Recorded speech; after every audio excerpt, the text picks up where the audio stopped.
नमस्कारम। सोचिए, आपने सुबह सुबह बड़े प्रेम से अपने परिवार के लिए चाय बनाई और जैसे ही उन्होंने चाय पी तुरंत कह दिया, चाय थोड़ी कड़वी है। या सोचो, आपने सालों तक अपने ऑफिस के लिए मेहनत की पर प्रमोशन किसी और को मिल गया। दिल में चुभन होगी ना, अंदर से आवाज भी आएगी, इतनी मेहनत मैंने की, मुझे मिलना चाहिए था, है ना। लेकिन कभी सोचा कि ये आवाज और ये चुभन असल में है क्या? ये चुभन हमारी जिंदगी के हर दुख की जड़। ये चुभन है हमारे अहंकार की आवाज, हमारी ईगो। चलिए एक कहानी से समझते हैं।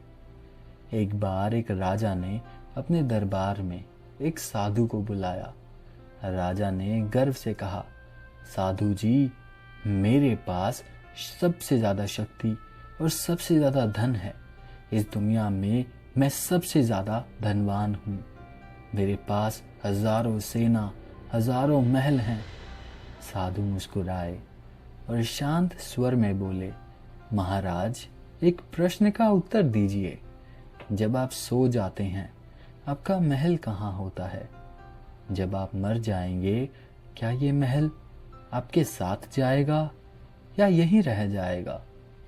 राजा चुप हो गया, क्योंकि सच तो ये है कि जो भी मेरा है वो इस शरीर तक सीमित है और शरीर भी एक दिन मिट्टी में मिल जाएगा। कबीरदास जी कहते हैं, बुरा जो देखन मैं चला, बुरा ना मिलया कोई। जो मन खोजा अपना, मुझसे बुरा ना कोई। समझ रहे हो ना? हम पूरी दुनिया को दोष देते हैं, पर असल दुख तो अपने अहम से ही आता है। वेदांत कहता है, अहम ब्रह्मास्मि, मैं ब्रह्म हूँ, मैं अनंत हूँ। पर हम गलती से कहने लगते हैं, मैं ये शरीर हूँ, मैं ये नाम हूँ, मैं ये पदवी हूँ। और वहीं से अहंकार का जन्म होता है।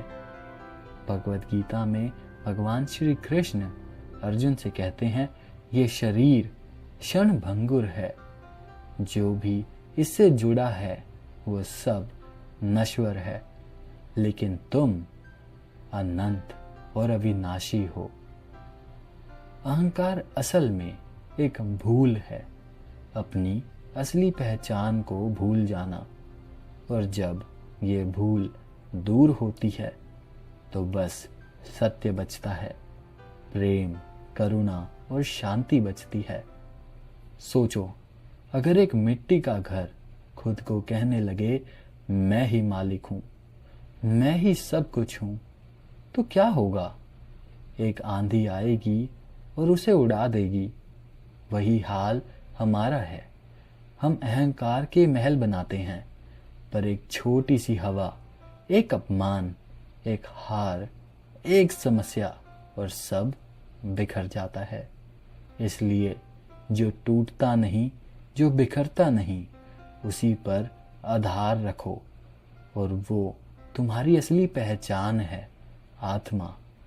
जैसे खुला आकाश जिसमें सब आता है, सब जाता है, लेकिन आकाश कभी नहीं बदलता। याद रखो, अहंकार एक बोझ है जो तुम्हारी रूह को झुका देता है। उतार फेंको इस अहंकार को और पंछी की तरह अपनी उड़ान भरो। नमस्कारम।